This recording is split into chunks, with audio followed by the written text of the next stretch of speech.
ನನ್ನ ಹೆಸರು ರಾಮಾಂಜಿ ನಮ್ಮ ಭೂಮಿ, ಸಾಮಾಜಿಕ ಕಾರ್ಯಕರ್ತ ಉಡುಪಿ. ಕಳೆದ 5 ತಿಂಗಳಿಂದ ಜಗತ್ತಿನಲ್ಲಿ ಯುದ್ಧ ನಡೀತಾ ಇದೆ. ಈ ಯುದ್ಧಗಳು ನಡೀಬಾರ್ದು, ಯುದ್ಧಗಳು ನಿಲ್ಲಬೇಕು ಅನ್ನುವಂಥದ್ದು ನನ್ನ ಇವತ್ತು ಮೌನ ಪ್ರತಿಭಟನೆ ಧರಣಿಯ ಮುಖ್ಯ ಉದ್ದೇಶವಾಗಿರುವಂಥದ್ದು. ನಾನು ವಿಶ್ವದ ಓರ್ವ ಸಂವೇದನಾಶೀಲ ಪ್ರಜೆಯಾಗಿ ಇಂಥ ಯುದ್ಧಗಳು ನಡೀಬಾರ್ದು ಅನ್ನುವಂಥದ್ದು ನನ್ನ ಇವತ್ತಿನ ಹೋರಾಟದ ಒಂದು ಧ್ವನಿಯಾಗಿರುವಂಥದ್ದು. ಉಡುಪಿಯಲ್ಲಿ ಮೊದಲು ಆರಂಭಗೊಂಡಂಥ ಈ ಒಂದು ಅಭಿಯಾನ ಕುಂದಾಪುರ ಭಾಗ, ಮಂಗಳೂರು ಭಾಗ, ಇವತ್ತು ಮಣಿಪಾಲದ ಹೃದಯ ಭಾಗದಲ್ಲಿ ಕುತ್ಕೊಂಡು ಜನರಿಗೆ ಒಂದು ಜಾಗೃತಿಯನ್ನು ಮೂಡಿಸುವಂಥ ಒಂದು ಕೆಲಸವನ್ನು ಮಾಡ್ತಾ ಇರುವಂಥದ್ದು. ಈ ಅಭಿಯಾನ ಇಡೀ ರಾಜ್ಯವ್ಯಾಪಿ ಹೋಗುವಂಥದ್ದು, ರಾಷ್ಟ್ರ ಮಟ್ಟಕ್ಕೂ ಕೂಡ ಹೋಗುವಂಥದ್ದು. ಇದೇ ತಿಂಗಳು ನಾವು ಬೆಂಗಳೂರಿನಲ್ಲಿ ಕೂಡ ಫ್ರೀಡಮ್ ಪಾರ್ಕ್ನಲ್ಲಿ ಈ ಒಂದು ಧರಣಿಯನ್ನು ಇದ್ದೇನೆ. ಈಗಾಗಲೇ ಅನೇಕ ಯುವ ಮನಸ್ಸುಗಳು, ಬೇರೆ ಬೇರೆ ಪರಿಸರ ತಜ್ಞರು, ರಂಗಕರ್ಮಿಗಳು, ಶಿಕ್ಷಕರು ಮತ್ತು ಯುವಕರು ಸಾಕಷ್ಟು ಜನ ಬಂದು ಈ ಯುದ್ಧ ಬೇಡ ಅನ್ನುವಂಥ ಒಂದು ತಮ್ಮ ವಿರೋಧವನ್ನು, ತಮ್ಮ ನಿಲುವನ್ನು ನನಗೆ ನೈತಿಕವಾದಂಥ ಬೆಂಬಲ ನೀಡುವುದರೊಂದಿಗೆ ವ್ಯಕ್ತಪಡಿಸ್ತಾ ಇರುವಂಥದ್ದನ್ನು ನಾನಿವತ್ತು ಗಮನಿಸ್ತಾ ಇರುವಂಥದ್ದು ನಿಮಗೆಲ್ಲ ಗೊತ್ತಿರುವಂಥದ್ದು. ಹಾಗಾಗಿ ಯುದ್ಧಗಳು ಬೇಡ, ಪರಿಸರ ಉಳಿಬೇಕು, ಮಾನವ ಸಂಪನ್ಮೂಲ ಉಳಿಬೇಕು, ಪ್ರಕೃತಿ ಸಂಪನ್ಮೂಲ ಉಳಿಬೇಕು ಅನ್ನುವಂಥದ್ದು ನನ್ನ ಆಶಯವಾಗಿರುವಂಥದ್ದು. ಸಮಾಜದಲ್ಲಿ, ಈ ಜಗತ್ತಿನಲ್ಲಿ ಪ್ರೀತಿ, ಸ್ನೇಹ, ಸಹಬಾಳ್ವೆ, ಸಾಮರಸ್ಯ ಮೂಡಬೇಕು ಅನ್ನುವಂಥದ್ದು ಕೂಡ ಅಷ್ಟೇ ಮುಖ್ಯವಾಗಿ ನಾವೆಲ್ಲ ಇವತ್ತು ಮನಗಾಣಬೇಕಾಗಿರುವುದು. ಹಿಂಸೆ ಬೇಡ. ಇವತ್ತು ಅಹಿಂಸೆಯಿಂದ ನಾವು ಎಲ್ಲರೂ ಕೂಡ ಬದುಕಬೇಕಾಗಿರುವಂಥದ್ದು. ಈ ಹಿಂಸೆಯನ್ನು ಗೆಲ್ಲಬೇಕಾಗಿರುವುದು ಅಹಿಂಸೆ, ಶಾಂತಿ, ಸಹಬಾಳ್ವೆ, ಪ್ರೀತಿ ಇವೆಲ್ಲವೂ ಕೂಡ ನಮಗೆ ಬೇಕು. ನೋಡಿ, ಈ ಯುದ್ಧಗಳಿಂದಾಗಿ ಸಾಕಷ್ಟು ಅನಾಹುತಗಳು ಇವತ್ತು ನಡೆದಿರುವಂಥದ್ದು. ಮಕ್ಕಳು, ಎಷ್ಟೋ ಸಾವಿರಾರು ಮಕ್ಕಳು ತೀರಿ ಹೋಗಿದ್ದಾರೆ. ಆ ಮಕ್ಕಳು ಇವತ್ತು, ಈ ಮಗು ಬಂದು ನನ್ನ ಜೊತೆಗೆ ಇವತ್ತು ಧರಣಿಯಲ್ಲಿ ಕೂತ್ಕೊಂಡು ನನಗೆ ಸಾಥ್ ನೀಡ್ತಾ ಇದೆ. ನಮಗೆ ಯುದ್ಧ ಬೇಡ, ನಮಗೂ ಕೂಡ ಬದುಕಲಿಕ್ಕೆ ಅವಕಾಶ ಕೊಡಿ ಅನ್ನುವಂಥದ್ದು ಆ ಮಗುವಿನ ಒಂದು ಹಕ್ಕೊತ್ತಾಯ ಆಗಿರುವಂಥದ್ದು. ಹಾಗಾಗಿ ಪರಿಸರವನ್ನು ನಾವಿವತ್ತು ಉಳಿಸಬೇಕಾಗಿದೆ.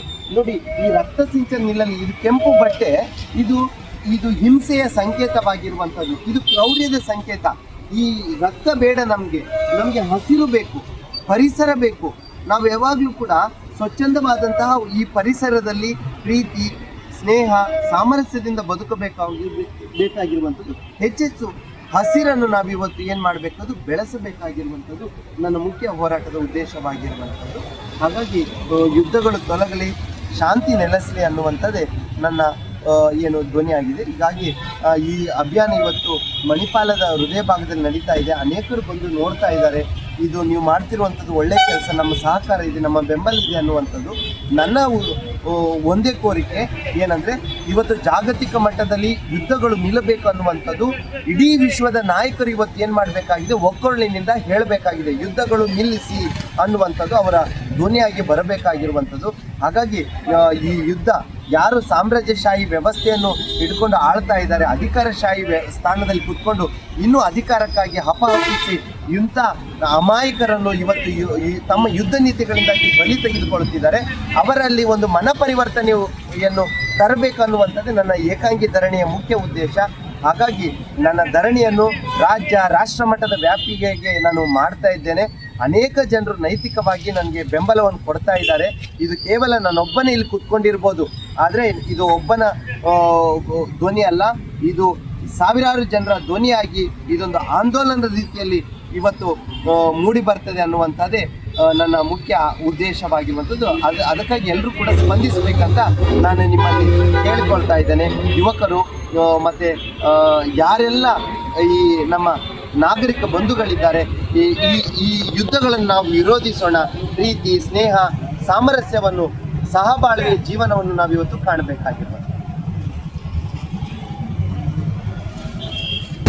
ನನ್ನ ಕಿರಿಯ ಮಿತ್ರ ಶ್ರೀ ರಾಮಾಂಜಿಯವರು ಯುದ್ಧ ತೊಲಗಲಿ, ಶಾಂತಿ ನೆಲೆಸಲಿ ಅನ್ನುವ ಶೀರ್ಷಿಕೆಯೊಂದಿಗೆ ಮೌನ ಧರಣಿ ಮಾಡ್ತಾ ಇದ್ದಾರೆ ಇವತ್ತು ಮಣಿಪಾಲದಲ್ಲಿ.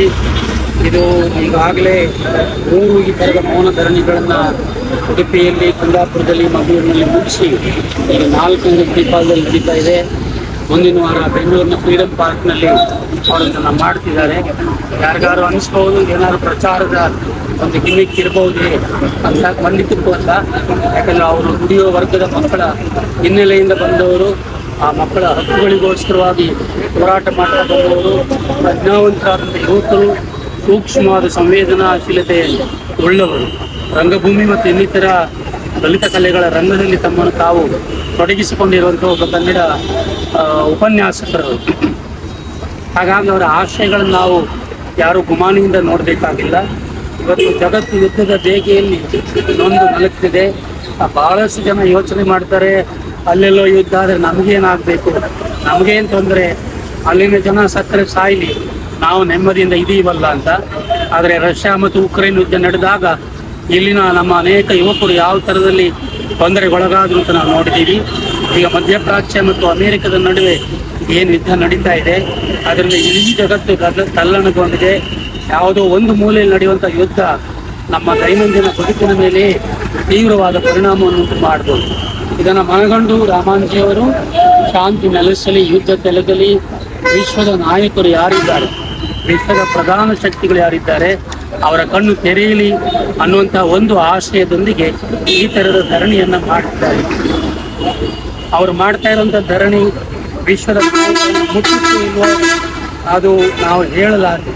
ಆದರೆ ನಮ್ಮಲ್ಲಿರುವಂಥ ಜನ ಇಂಥ ಒಂದು ಕಾರ್ಯಕ್ರಮದ ಮಹತ್ವವನ್ನು ಅರಿತು ಇವರಿಗೆ ಬೆಂಬಲ ನೀಡಿದರೆ ಅದೇ ಒಂದು ಪ್ರಜ್ಞಾವಂತ ಸಮುದಾಯದ ಸಂಕೇತ ಅಂತ ಭಾವಿಸಿಕೊಳ್ತೇನೆ. ಮುಂದಿನ ದಿನಗಳಲ್ಲಿ ಅವರಿಗೆಲ್ಲ ರೀತಿಯ ಶುಭವು ಒದಗಲಿ ಅಂತ ಹಾರೈಸ್ತೇನೆ.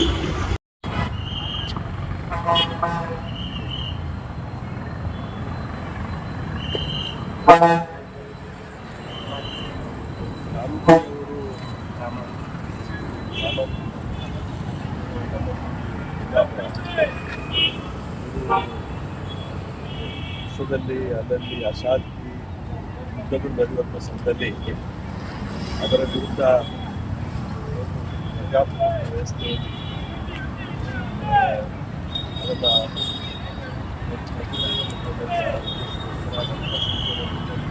ಹಸಿರು ಮಕ್ಕಳ ಬೆಳೆಯಲಿ ಅನ್ನುವಂಥ ರೀತಿಯಲ್ಲಿ ಒಂದು ಪಾರ್ಕಿಂಗ್ ಜಾಗ ಅಲ್ಲ, ನೀವು ಪಾರ್ಕಿಂಗ್ ಜಾಗ ಅಲ್ಲ. ಮಿತ್ರ ರಾಮಾಂಜಿಯವರು ಇವತ್ತು ವಿಶ್ವ ಶಾಂತಿಗೋಸ್ಕರ ಮೌನ ಪ್ರತಿಭಟನೆ ಮಾಡ್ತಾ ಇದ್ದಾರೆ. ಎಲ್ಲರೂ ಇದಕ್ಕೆ ಸಹಮತವನ್ನು ಕೊಡಬೇಕು. ಯಾಕೆಂತೇಳಿದ್ರೆ ಎಲ್ಲರಿಗೂ ಬೇಕಾಗುವಂಥದ್ದು ಶಾಂತಿ.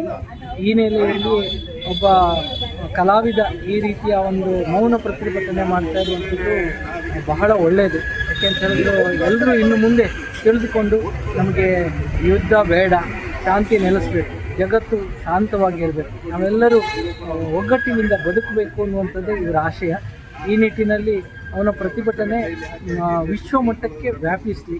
ಈ ರೀತಿ ಪ್ರತಿಭಟನೆ ಆಗ್ತಾ ಇರುವಂಥದ್ದು, ಮಾಡ್ತಾ ಇರುವಂಥ ಯುದ್ಧ ಮಾಡ್ತಾ ಇರುವಂಥ ದೇಶಗಳಿಗೂ ಗೊತ್ತಾಗಲಿ, ನಿಲ್ಲಿಸುವಂಥ ಪ್ರಯತ್ನ ಅವ್ರು ಮಾಡಲಿ ಅಂತ ಹೇಳ್ತಾ ಅವರ ಮೌನ ಪ್ರತಿಭಟನೆಯನ್ನು ನಾವು ಗೌರವದಿಂದ ಮುಂದುವರಿಸಲಿ ಅಂತ ಹೇಳ್ತಾ ಎಲ್ಲರೂ ಶಾಂತಿಯನ್ನು ಬಯಸೋಣ ಅಂತ ಹೇಳ್ತಾ ನಾನು ಮಾತನ್ನು ಮುಗಿಸ್ತೇನೆ.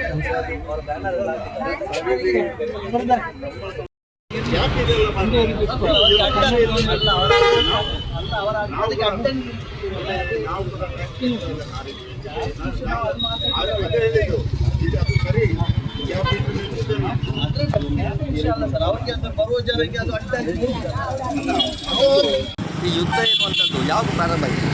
ಮನುಷ್ಯ ಹುಟ್ಟಿದಂತೆ ಪ್ರಾರಂಭ ಆಗಿದೆ. ಮನುಷ್ಯರು, ರಾಕ್ಷಸರು, ದೇವತೆಗಳು ಈ ಮೂರು ಜನ ಸೇರಿಕೊಂಡು ಯುದ್ಧ ಮಾಡ್ತಾ ಹೋದ್ರು. ಇವತ್ತಿಗೂ ಆ ಯುದ್ಧ ನಿಂತಿಲ್ಲ. ಏನು ಮಾಡ್ತೀವಿ? ಆಗಲಿ ಇವತ್ತೊಂದು ಶಾಂತಿ ನಡೆಸಬೇಕು ಅಂತ ಹೇಳುವಾಗ ನಾವು ಈ ನಾಗರಿಕತೆಯಲ್ಲಿ ಮುಂದುವರಿತಾ ಬಂದ ಹಾಗೆ ಈ ಯುದ್ಧ ಯಾಕೆ ಬೇಕು ಹೇಳಿ? ಎಲ್ಲರೂ ಬದುಕಬೇಕಲ್ಲ. ಪ್ರಾಣಕ್ಕಿಂತ ದೊಡ್ಡದು ಯಾವುದಿಲ್ಲ. ಈ ಪ್ರಾಣವನ್ನೇ ಬಲಿದಾನ ಮಾಡುವಂತಹ ಒಂದು ಹುಚ್ಚುತನ ಯಾಕೆ ಬಂತಿಲ್ಲ? ಆತ್ಮಹತ್ಯೆ, ಅದು ಇದು ಇದೆಲ್ಲ ಗೆಲ್ಲಬೇಕು. ಯುದ್ಧ ತೊಲಗಬೇಕು, ಶಾಂತಿ ನೆಲೆಸಬೇಕು ಅಂತ ಹೇಳ್ಕೊಂಡು ನಮ್ಮ ಇವರು ರಾಮಾಂಜಿಯವರು ನೋಡಿ ಕೂಗ್ತಾರೆ. ಇಲ್ಲಿ ಇವ್ರನ್ನ ಹಳೆಯ ಸೇವೆ ಮಾಡುವಂಥ ಏನಾಗುವುದಿಲ್ಲ, ಒಂದು ಧ್ವನಿ ಮಾತ್ರ ಎಚ್ಚರಿಕೆಗೆ ಸಾಧ್ಯವಿರುತ್ತೆ. ಹಾಗಾಗಿ ಇವರು ಅಳಿಲ ಸೇವೆ ಮಾಡ್ತಾ ಇದ್ದಾರೆ. ರಾಮಾಯಣ ಕಾಲದಲ್ಲೇ ರಾಮನಿಗೆ ಪ್ರಿಯವಾದದ್ದು ಅಳಿಲಿನ ಸೇವೆ. ಹಾಗೆ ಈ ರಾಮಾಂಜಿಯವರ ಸೇವೆ ಇಡೀ ಜಗತ್ತಿಗೆ ಮಾರ್ಗದರ್ಶನ ನೀಡಲಿ ಅಂತ ಹೇಳ್ಕೊಂಡು ನಾನು ಪ್ರಾರ್ಥಿಸ್ತೇನೆ. ಎಲ್ಲರಿಗೂ ಒಂದರೆ